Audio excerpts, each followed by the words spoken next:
Efendimizin duasıyla diyelim. Rabbena la tekilna ila enfusina tarfete ayn ve la akalle min zalik.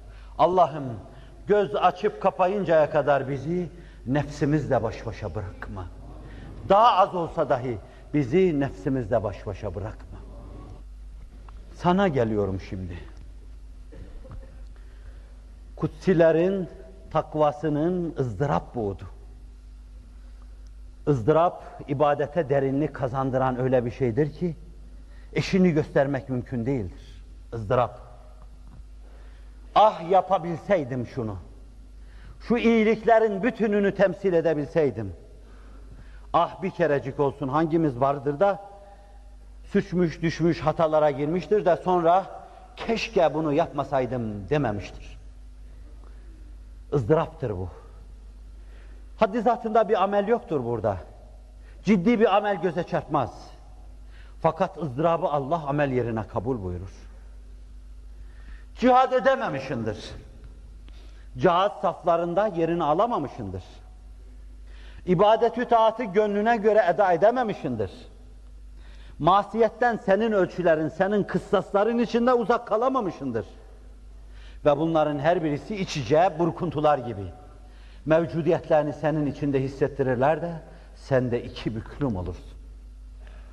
İçinde bulunduğun şartlar itibariyle benim içinde bulunduğum şartlar çok müsait. Ben kalksam her gece 100 rekat namaz kılsam içinde bulunduğum şartlar buna müsaittir. Ahu efkan etsem, okuduğum evradu eskarla etrafı lerzeye getirsem, sesimi herkese duyursam, yaşadığım yer itibariyle durum buna çok müsaittir. Fakat canım çıksın, çokları öyle yerde yaşıyordu ki, onun 2 rekat namazına dahi müsamahayla bakılmamaktadır. O namazı şöyle veya böyle verip veriştirmektedir. Bir koridorda eda etmektedir. Seccadesini sererek bir yerde, namazını kılmama gibi bir kusuru irtikap etmemek için, böyle dahi olsa olsun, böyle dahi olsa mutlaka olmalı diyerek, nerede olursa olsun o namazı yerine getirmektedir. Ben buna kutsinin ızdırabı diyorum. Ve bu, o 100 rekat namazın size kazandırdığı şeyden daha çok şey kazandırır.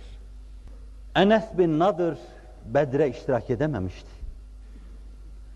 Enes bin Malik diyor ki amcası, yeğen de Allah Resuluna dilbeste, amca da Allah Resuluna dilbeste. Enes ailesi Allah Resuluna dilbeste. Bedir'de ayrı bir vazife çıkmış da gelememiş. Öyle üzüldü ki, adeta 7 kat gök sırtına bindi onun. Benim efendim ilk defa hasımlarıyla yaka paça olurken ben orada bulunamadım. Bir sene ama bu bir sene içindeki eşya ile beraber sırtında taşır gibi oldu. Ve kendi kendine şöyle deyip duruyordu. Allah benim efendimin düşmanlarıyla beni bir kere daha karşılaştırırsa, alim Allah benden görecekleri var onlar. Alim Allah o düşmanlara göstereceğim ben diyordu. Bir sene. Nihayet Uhud çıktı. Gidilirken Kur'an'dan ayet nazil oluyor. Minel mu'minine ricalun sadaku ma ahadullah aleyh. Feminhum men gada nahbeh ve minhum men yentazir.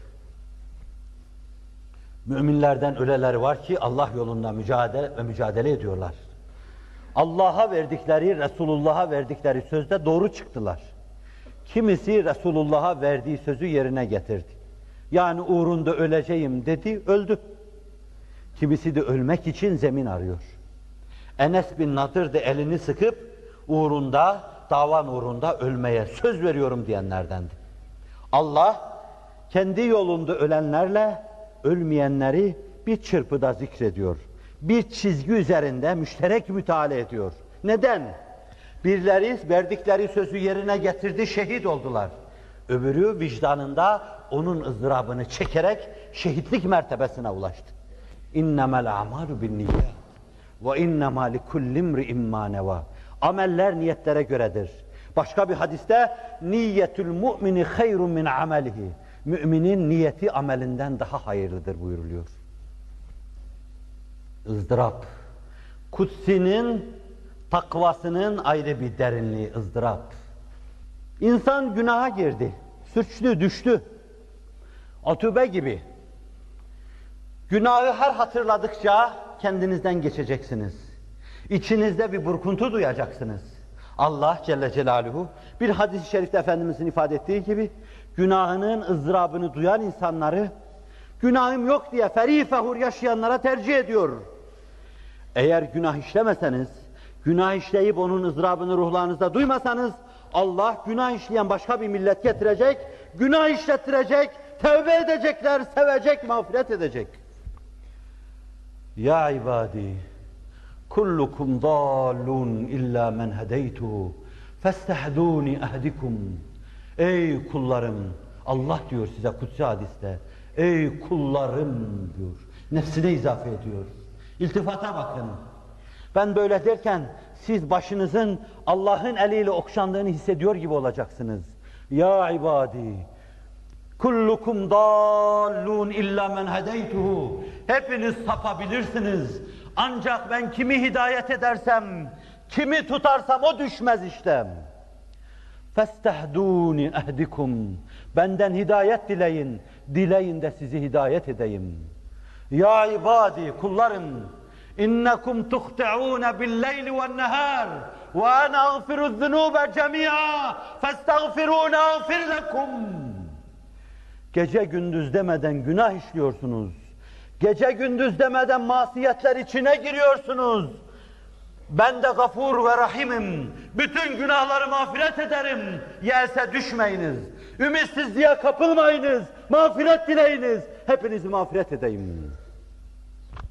Günah işlediğiniz noktayı, zamanı ve mekanı hatırladıkça iki büklüm olacaksınız. ızdırap. Takvanızın bir buğdu olacak. Size nakletmişimdir. Müsaade buyuruyorsanız bu defa kestirmeden diyeceğim. Huzuru Risalet Penahi'ye bir delikanlı girdi. Gireceği ana kadar öyle meşhur sahabe arasında adı da çok bilinmiyor. Bilinseydi Allah Resulü zaten üzerinde tahkikat yapıp o kadar soru sorup durmazdı. Sonra öğreniyoruz ki bu Gamidiye oymağından ihtimal maiz. Çünkü suç ortağı Gamidiye'den bir kadın. Sahabinin edebi asıl kabile ve oymağı tam vermiyor, kadının da ismini vermiyorlar. Hemen Kütüb-ü Sitte ricali hadisi rivayet etmiş olmasına rağmen İmam Müslim ve Nesai değişik tarihlerle rivayet ediyor olmalarına rağmen kadının ismine rastlamıyoruz buralarda.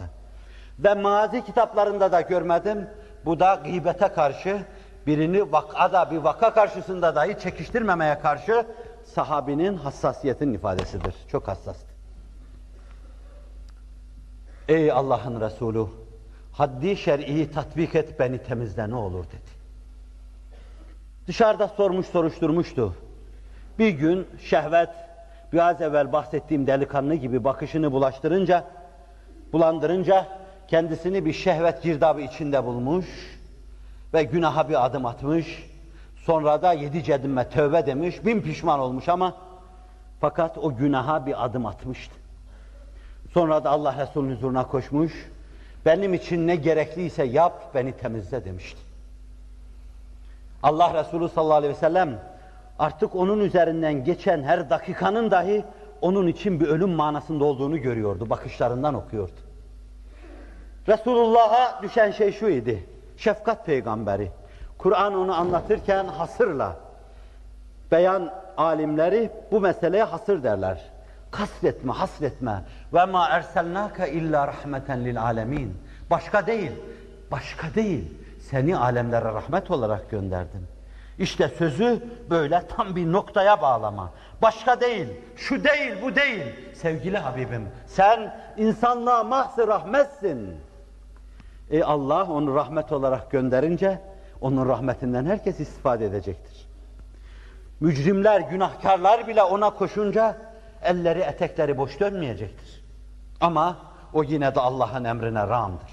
Allah'ın dediğinden fazla şeyler ileri sürmeyecek. Allah'ın sahip çıkmadığına sahip çıkmayacaktır. Ona şöyle diyecektir. Dön, git, tevbe et. Allah'ın affetmeyeceği günah yoktur.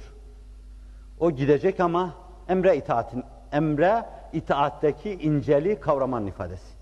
Nebi emretti. Hayır gitmiyorum diyemez. Dışarıya çıkar, bir daha girer. Aynı söz.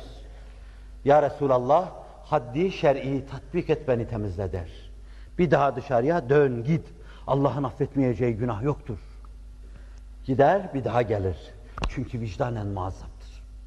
Bu her giriş ve çıkışta maiz bu işin farkında olsa da olmasa da nurdan helezonda adım adım Allah'a doğru yükseliyordur.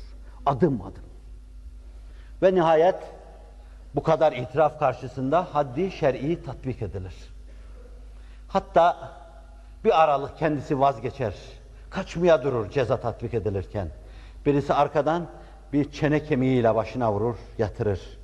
Sonra Allah Resuluna bu meseleyi ulaştırınca efendim irkilir, ürperir, gözleri dolar, şöyle der. Efela azentumuni. Bana haber vermeli değil miydiniz? Ne diyor öyle yaptınız? Belki pişman olmuştum. Ve Allah da affeder.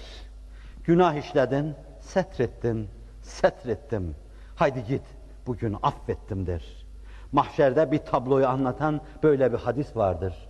Günah işledin, setrettin, setrettim. Haydi git, affettim. Saklı, Rab çok rahim. Bir hak dostu der ki, onu haber versem korkuyorum inhiraf edersiniz. Rab çok rahimdir. Fakat azabı da çok şiddettir. Hem bu kadar rahim olan Rabbe karşı kulluk yapmak bizim için bir vefa borcu değil midir? Bizi en küçük şeyleri bahane ederek affeden, bize seviye kazandıran Rabbimize karşı bizi affetmesine mukabil kulluk yapmak bir vefa borcudur. Aradan 2 gün, 3 gün geçer, bakın. ızdırabın kazandırmasına bakın. Buyurur ki Allah Resulü bir rivayette, adam öyle bir tövbe etti ki, haraç yiyen bir insan bile yeseydi affolurdu. Bir başka rivayette şöyle buyurur, adam öyle bir tövbe etti ki, şu ma beynel labeteyn, Medine'nin 2 tepesinin arası, bu 2 tepe arasındaki bütün insanların günahlarına dahi yeterdi o tövbe. ızdırap önemlidir. Bir hak dostu için derler. Şeytan sabah namazına uyarmış da, beni niçin namaza uyardın, sen namazı sevmezsin. Secdeden alerjin baştan bu yana belli. Allah secde dediği halde sen alerjinin kurbanı oldun. Secde etmeyi sevmezsin sen. Benim için namaza kaldırdın, menkıbe. Menkıbe. Uydurur. Der ki, yerde gökte secde etmediğim yer yoktu da, ben edemiyorum da, sen edesin diye de, onun neşvesi hala dudağımda da, dilimde de, geldim kaldırayım dedim de, falan gibi bir sürü şeyler ama, sen doğrusunu söyledir bana. Bunlar şeytan tarafından konuşulunca benim inanmam mümkün değil. Daha 50 tane şey anlatır ona. Sonra şunu der, seni işin doğrusu şunun için kaldırdım. Bir gün sabah namazına senin gibi bir tanesi kalkamamıştı. Güneş doğmak üzereydi. Birdenbire öyle bir iniltiyle kalktı ki Allah'ım dedi. Namazım girecek Allah'ım dedi. O inilti öyle büyüdü, öyle dağlaştı, öyle devleşti ki Allah pek çok mücrimin günahına kefaret yaptı. İşte bunu etmeyesin diye yaptım.